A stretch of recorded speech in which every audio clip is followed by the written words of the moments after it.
नमस्कार दोस्तों, googly education में आपका स्वागत है। तो दोस्तों, आज हम जानेंगे क्लास 10वीं भूगोल पार्ट 1 भारत संसाधन एवं उपयोग। दोस्तों, भारत संसाधन एवं उपयोग पार्ट के हम सभी ऑब्जेक्टिव प्रश्नों को जानेंगे जो आने वाले एग्जाम बिहार बोर्ड के 2023 के लिए अति महत्वपूर्ण है। तो दोस्तों, चलिए वीडियो को शुरू करते हैं।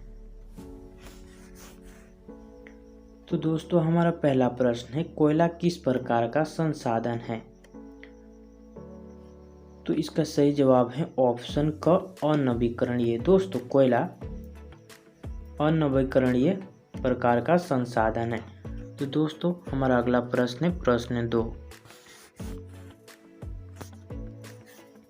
सौर ऊर्जा निम्नलिखित में से कौन सा संसाधन है? तो इसका सही जवाब है ऑप्शन ख, पुनः पूर्ति योग। दोस्तों, सौर ऊर्जा पुनः पूर्ति योग संसाधन है। तो हमारा अगला प्रश्न है प्रश्न 3, तट रेखा से कितने किलोमीटर क्षेत्र की सीमा अपवर्जक आर्थिक क्षेत्र कहलाते हैं? तो इसका सही जवाब है ऑप्शन ख, 200 किलोमीटर। दोस्तों, तट रेखा से 200 किलोमीटर क्षेत्र अपवर्जक आर्थिक क्षेत्र कहलाते हैं। तो हमारा अगला प्रश्न है प्रश्न 4, डाकू की अर्थव्यवस्था का संबंध है? तो इसका सही जवाब है ऑप्शन ख, संसाधन के विदोहन से। दोस्तों, डाकू का अर्थव्यवस्था का संबंध संसाधन के विदोहन से है। तो हमारा अगला प्रश्न हो जाएगा प्रश्न 5, समुद्री क्षेत्र में राजनीतिक सीमा के कितने किलोमीटर क्षेत्र तक संपदा निहित है? तो इसका सही जवाब है ऑप्शन घ, 19.2 किलोमीटर। दोस्तों, समुद्री क्षेत्र में राजनीतिक सीमा 19.2 किलोमीटर क्षेत्र तक संपदा निहित है। तो हमारा अगला प्रश्न है प्रश्न 6,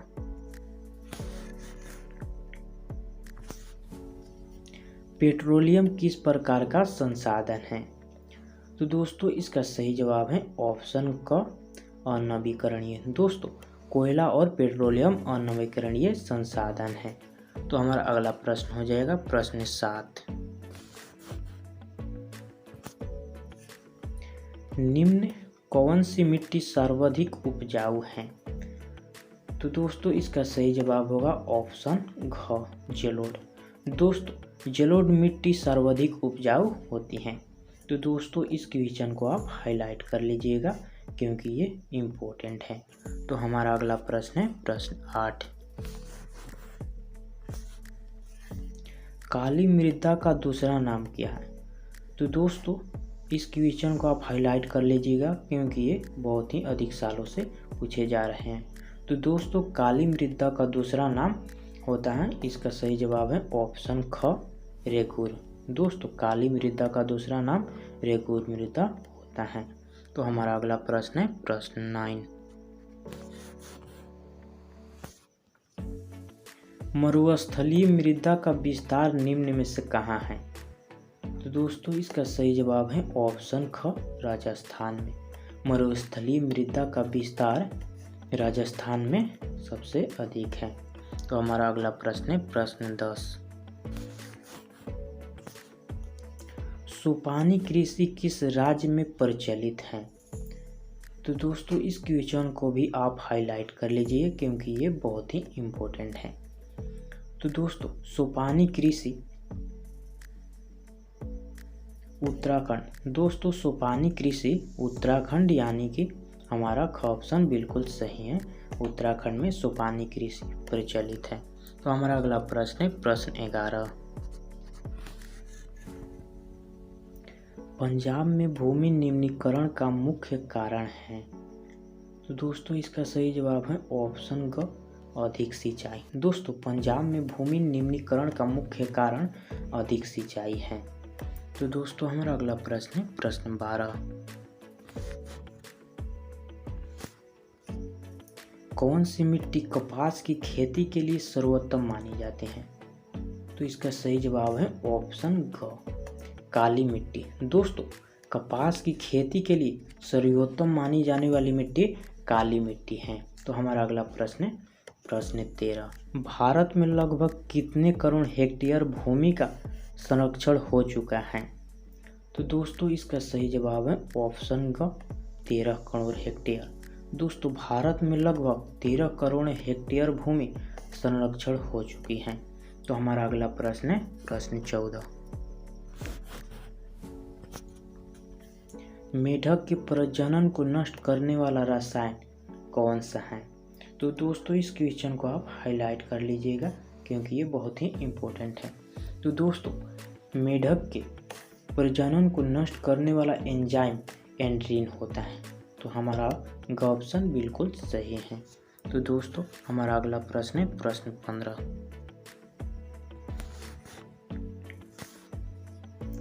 देश के बांधों को किसने भारत का मंदिर कहा था? तो दोस्तों इसका सही जवाब है ऑप्शन घ पंडित नेहरू। दोस्तों देश के बांधों को भारत का मंदिर पंडित जवाहरलाल नेहरू ने कहे थे। तो हमारा अगला प्रश्न है प्रश्न 16, कुल जल का कितना प्रतिशत भाग महासागरों में निहित है? तो दोस्तों इसका सही जवाब है ऑप्शन घ 96.5% जल महासागरों में निहित है।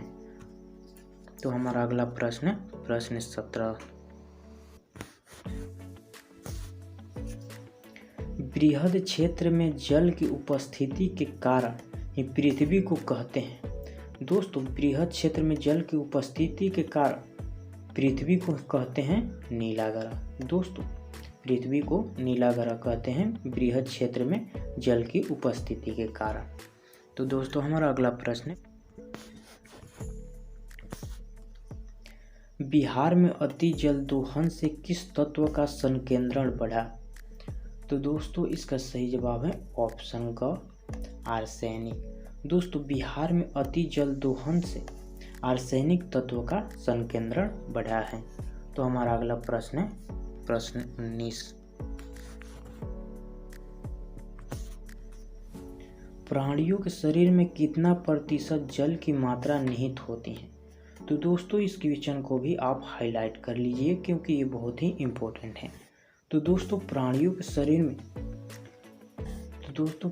के शरीर में प्रतिशत जल की मात्रा होती है। तो इसका सही जवाब है ऑप्शन ग 65%। दोस्तों प्राणियों के शरीर में 65% जल की मात्रा होती है। तो हमारा अगला प्रश्न है प्रश्न 20, विश्व की कितनी प्रतिशत जनसंख्या भारत में निवास करती है?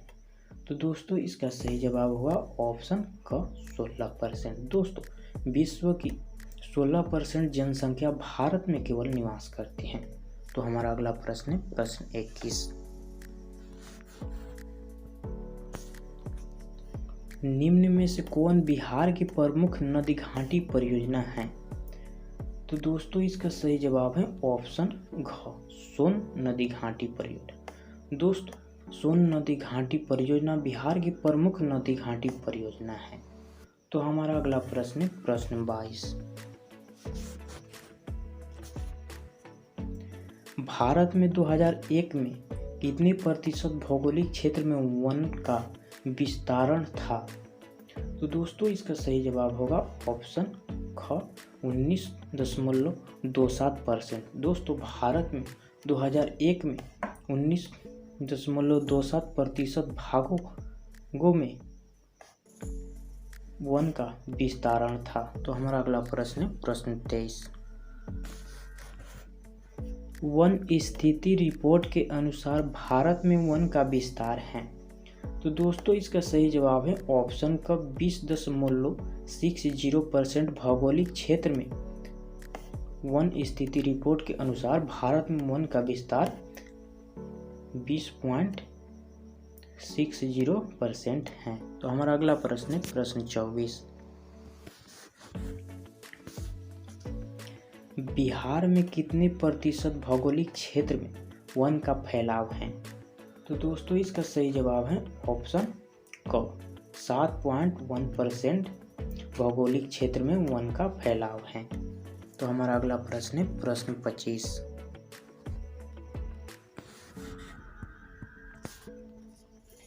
पूर्वोत्तर राज्यों के 188 आदिवासी जिलों में देश के कुल कितने क्षेत्र का कितना प्रतिशत वन है?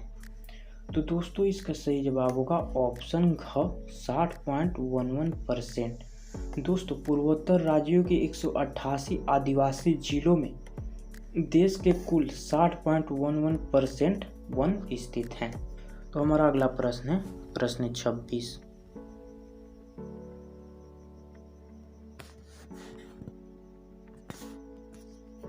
भारत के किस राज्य में वन का सबसे अधिक विस्तार है? तो दोस्तों इसका सही जवाब होगा ऑप्शन ग मध्य प्रदेश में। दोस्तों भारत में मध्य प्रदेश राज्य में वन का सबसे अधिक विस्तार है।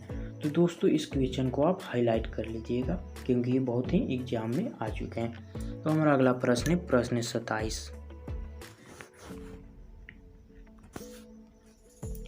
वन संरक्षण एवं प्रबंधन की दृष्टि से वनों को वर्गीकृत किया गया है। तो दोस्तों इसका सही जवाब है ऑप्शन ख 3 वर्गों में। दोस्तों वन संरक्षण एवं प्रबंधन की दृष्टि से वनों को 3 वर्गों में वर्गीकृत किया गया है। तो हमारा अगला प्रश्न है प्रश्न 28। 1951 से 1980 तक लगभग कितना वर्ग किलोमीटर वन क्षेत्र कृषि भूमि में परिवर्तित हुआ? तो दोस्तों इसका सही जवाब है ऑप्शन ख 26,200। दोस्तों 1951 से 1980 तक लगभग 26,200 वर्ग किलोमीटर क्षेत्र वन क्षेत्र कृषि भूमि में परिवर्तित हुआ। तो दोस्तों हमारा अगला प्रश्न प्रश्न 29।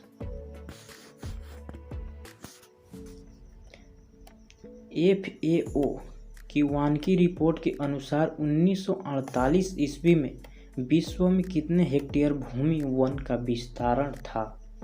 तो दोस्तों इसका सही जवाब है ऑप्शन ख 4 अरब हेक्टेयर। दोस्तों FAO की वानिक रिपोर्ट के अनुसार 1948 ईस्वी में विश्व में 4 अरब हेक्टेयर भूमि वन का विस्तार था।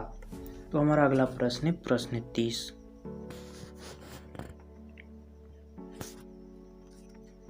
भारत का राष्ट्रीय पक्षी है? तो दोस्तों इसका सही जवाब है ऑप्शन ग मयूर। दोस्तों भारत का राष्ट्रीय पक्षी मयूर है। तो हमारा अगला प्रश्न है प्रश्न 31। चरक का संबंध किस देश से था? तो दोस्तों इसका सही जवाब है ऑप्शन ग भारत से।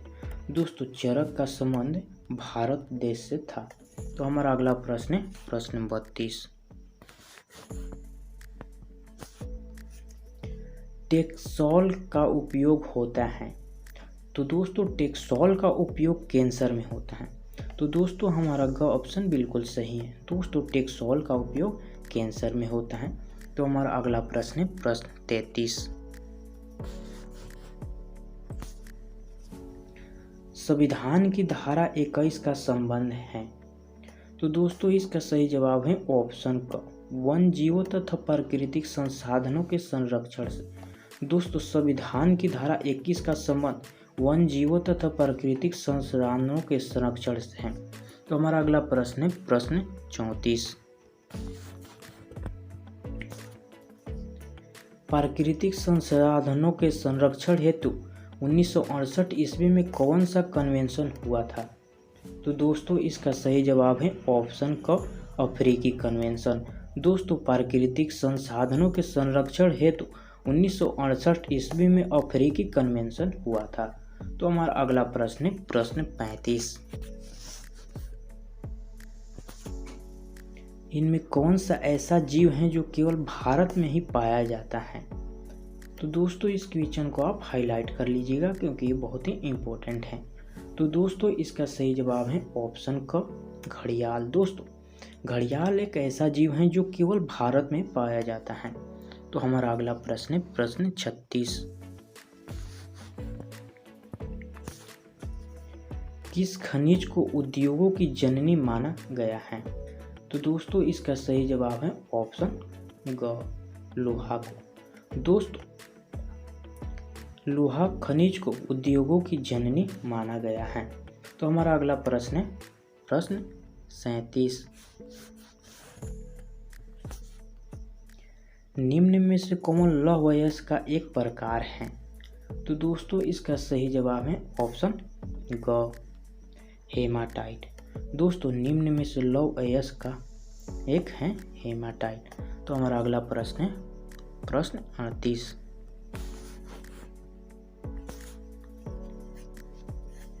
भारत का सबसे बड़ा लौह अयस्क उत्पादक राज्य कौन सा है? तो दोस्तों इसका सही जवाब है ऑप्शन क, कर्नाटक। दोस्तों भारत का सबसे बड़ा लौह अयस्क उत्पादक राज्य कर्नाटक है। तो दोस्तों हमारा अगला प्रश्न है प्रश्न 39। भारत में लगभग कितने खनिज पाए जाते हैं? तो दोस्तों इसका सही जवाब है ऑप्शन ग, 100। दोस्तों भारत में लगभग 100 प्रकार के खनिज पाए जाते हैं। तो हमारा अगला प्रश्न है प्रश्न 40। इनमें कौन लौह युक्त खनिज का उदाहरण है? तो इसका सही जवाब है ऑप्शन ग, मैग्नीज। दोस्तों मैग्नीज लौह युक्त खनिज का उदाहरण है। तो हमारा अगला प्रश्न है प्रश्न 41। इनमें कौन अधात्विक खनिज का उदाहरण है? तो दोस्तों इसका सही जवाब है ऑप्शन ग, टीन। दोस्तों टीन एक अधात्विक खनिज है। तो हमारा अगला प्रश्न है प्रश्न 42। छत्तीसगढ़ भारत का कितना प्रतिशत लौह अयस्क उत्पादन करता है? तो इसका सही जवाब है ऑप्शन ख, 20%। दोस्तों छत्तीसगढ़ भारत का लगभग 20% लौह अयस्क उत्पादन करता है। तो हमारा अगला प्रश्न है प्रश्न 43। मैग्नीज उत्पादन में भारत का विश्व में कौन सा स्थान है? तो दोस्तों इसका सही जवाब है ऑप्शन ग, तृतीय। दोस्तों मैग्नीज उत्पादन में भारत का विश्व में तृतीय स्थान है। तो हमारा अगला प्रश्न है प्रश्न 44। 1 टन इस्पात बनाने में कितना मैग्नीज का उपयोग होता है? तो दोस्तों इस क्वेश्चन को आप हाईलाइट कर लीजिएगा क्योंकि ये बहुत ही इम्पोर्टेंट है। तो दोस्तों 1 टन इस्पात बनाने में कितने मैग्नीज का उपयोग होता है? तो दोस्तों इसका सही जवाब है ऑप्शन ख, 10 किलोग्राम। दोस्तों 1 टन इस्पात बनाने के लिए 10 किलोग्राम मैग्नीज का उपयोग होता है। तो हमारा अगला प्रश्न है प्रश्न 45।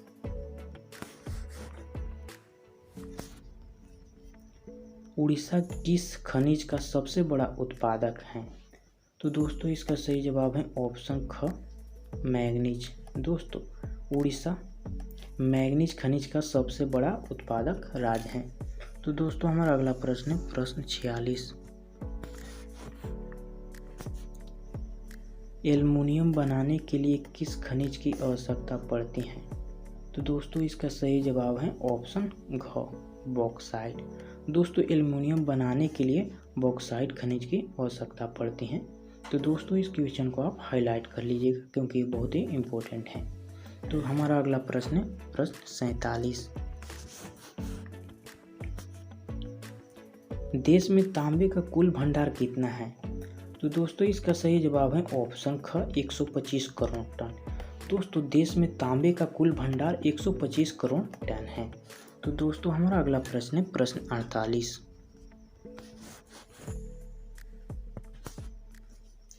बिहार झारखंड में देश का कितना प्रतिशत अबरख का उत्पादन होता है? तो दोस्तों इसका सही जवाब है ऑप्शन ग, 80%। दोस्तों बिहार झारखंड में देश का कुल 80% अबरख का उत्पादन होता है। तो दोस्तों जिस क्वेश्चन को आपको आंसर मालूम है कमेंट में देते हुए चलिएगा। तो हमारा अगला प्रश्न है प्रश्न 50। सीमेंट उद्योग का सबसे प्रमुख कच्चा माल क्या है? तो दोस्तों इसका सही जवाब है ऑप्शन क, चूना पत्थर। दोस्तों सीमेंट उद्योग का सबसे प्रमुख कच्चा माल चूना पत्थर है। तो दोस्तों इस क्वेश्चन को आप हाईलाइट कर लीजिएगा क्योंकि ये कई साल पूछे जा चुके हैं। तो हमारा अगला प्रश्न है प्रश्न 50। किस राज्य में खनिज तेल का विशाल भंडार है? तो दोस्तों इसका सही जवाब है ऑप्शन क, असम में। तो दोस्तों इस क्वेश्चन को आप हाईलाइट कर लीजिएगा क्योंकि ये बहुत ही इम्पोर्टेंट है। तो दोस्तों असम राज्य में खनिज तेल का विशाल भंडार है। तो हमारा अगला प्रश्न है प्रश्न 51। भारत में किस स्थान पर पहला परमाणु ऊर्जा स्टेशन स्थापित किया गया? तो दोस्तों इसका सही जवाब है ऑप्शन घ, तारापुर। दोस्तों भारत में तारापुर स्थान पर पहला परमाणु ऊर्जा स्टेशन स्थापित किया गया था। तो हमारा अगला प्रश्न है प्रश्न 52। कौन सा ऊर्जा स्रोत अनवीकरणीय है?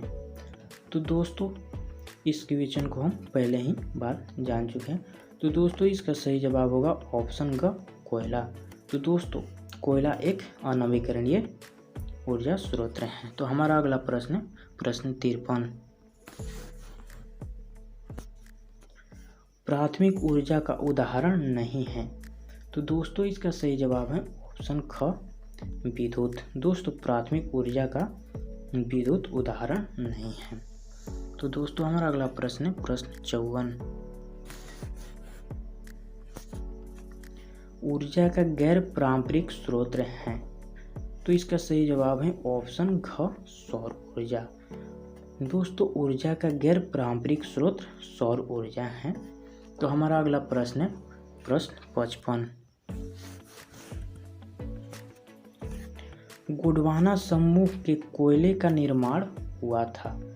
तो इसका सही जवाब है ऑप्शन क, 20 करोड़ वर्ष पूर्व। दोस्तों गोंडवाना समूह में कोयले का निर्माण 20 करोड़ वर्ष पूर्व हुआ था। तो हमारा अगला प्रश्न है प्रश्न 56। भारत में कोयले का सर्वप्रमुख उत्पादक राज्य है।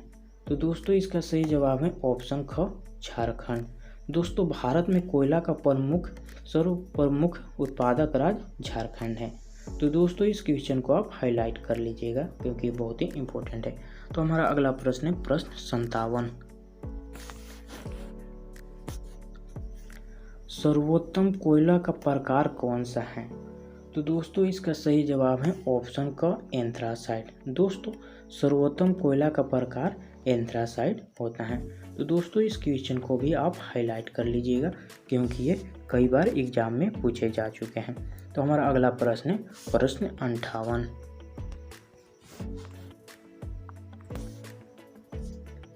मुंबई हाई क्यों प्रसिद्ध है? तो दोस्तों इसका सही जवाब है ऑप्शन ग, खनिज तेल है। तो दोस्तों मुंबई हाई खनिज तेल हेतु प्रसिद्ध है। तो हमारा अगला प्रश्न है प्रश्न 59। भारत का पहला तेल शोधक कारखाना कहाँ स्थित है? तो दोस्तों ये क्वेश्चन बहुत ही इम्पोर्टेंट है, इसको आप हाईलाइट कर लीजिएगा। तो दोस्तों इसका सही जवाब है ऑप्शन ग, डिंगबोई में। दोस्तों भारत का प्रथम तेल शोधक कारखाना डिंगबोई में स्थित है।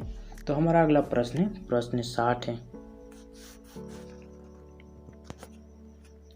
प्राकृतिक गैस किस खनिज के साथ पाया जाता है? तो इसका सही जवाब है ऑप्शन ख, पेट्रोलियम। दोस्तों प्राकृतिक गैस पेट्रोलियम खनिज के साथ पाया जाता है। तो हमारा अगला प्रश्न है प्रश्न 61। भाखड़ा नांगल परियोजना किस नदी पर अवस्थित है? तो दोस्तों इस क्वेश्चन को भी आप हाईलाइट कर लीजिएगा क्योंकि ये कई बार एग्जाम में पूछे जा चुके हैं। तो दोस्तों भाखड़ा नांगल परियोजना सतलज नदी पर स्थित है। तो हमारा ऑप्शन बिल्कुल सही है। तो दोस्तों हमारा अगला प्रश्न है प्रश्न 62। दक्षिण भारत की सबसे बड़ी नदी घाटी परियोजना है। तो दोस्तों इसका सही जवाब है ऑप्शन क, तुंगभद्रा। दोस्तों दक्षिण भारत की सबसे बड़ी नदी घाटी परियोजना तुंगभद्रा नामक नदी घाटी परियोजना है। तो हमारा अगला प्रश्न है प्रश्न 63। ताप विद्युत केंद्र का उदाहरण है? तो इसका सही जवाब है ऑप्शन ख, बरौनी। दोस्तों ताप विद्युत केंद्र का उदाहरण बरौनी है। तो हमारा अगला प्रश्न है प्रश्न 64। यूरेनियम का प्रमुख उत्पादक स्थल है? तो इसका सही जवाब है ऑप्शन घ, जादूगोड़ा। दोस्तों जादूगोड़ा यूरेनियम का प्रमुख उत्पादक राज्य है, तो हमारा घ ऑप्शन बिल्कुल सही है। तो हमारा अगला प्रश्न है प्रश्न 65। एशिया का सबसे बड़ा परमाणु विद्युत गृह है? तो दोस्तों इसका सही जवाब है ऑप्शन क, तारापुर। दोस्तों एशिया का सबसे बड़ा परमाणु विद्युत गृह तारापुर है। तो हमारा अगला प्रश्न है प्रश्न 66। भारत के किस राज्य में सौर ऊर्जा के विकास की सर्वाधिक संभावनाएं हैं? तो दोस्तों इस क्वेश्चन को आप हाईलाइट कर लीजिएगा क्योंकि ये बहुत ही इम्पोर्टेंट है। तो दोस्तों इसका सही जवाब है ऑप्शन ग, राजस्थान। दोस्तों भारत के राजस्थान राज्य में सौर ऊर्जा के विकास की सर्वाधिक संभावनाएं हैं। तो हमारा अगला प्रश्न है प्रश्न 67। ज्वारीय एवं तरंग ऊर्जा उत्पादक हेतु मात्रा से अधिक अनुकूल परिस्थितियां कहाँ पाई जाती हैं? तो दोस्तों इसका सही जवाब है ऑप्शन ख, खपात की खाड़ी में। दोस्तों ज्वारीय एवं तरंग ऊर्जा उत्पादक हेतु अनुकूल परिस्थितियां खपात की खाड़ी में पाई जाती हैं। तो दोस्तों अगर आप हमारे चैनल पर नए हैं तो इसी तरह की वीडियो नोटिफिकेशन पाने के लिए आप हमारे चैनल को सब्सक्राइब कर बेल आइकन को प्रेस कर दीजिए, जिससे आने वाले इसी तरह की वीडियो की नोटिफिकेशन को पाने के लिए। तो दोस्तों मिलते हैं इसी तरह की एक और न्यू वीडियो में।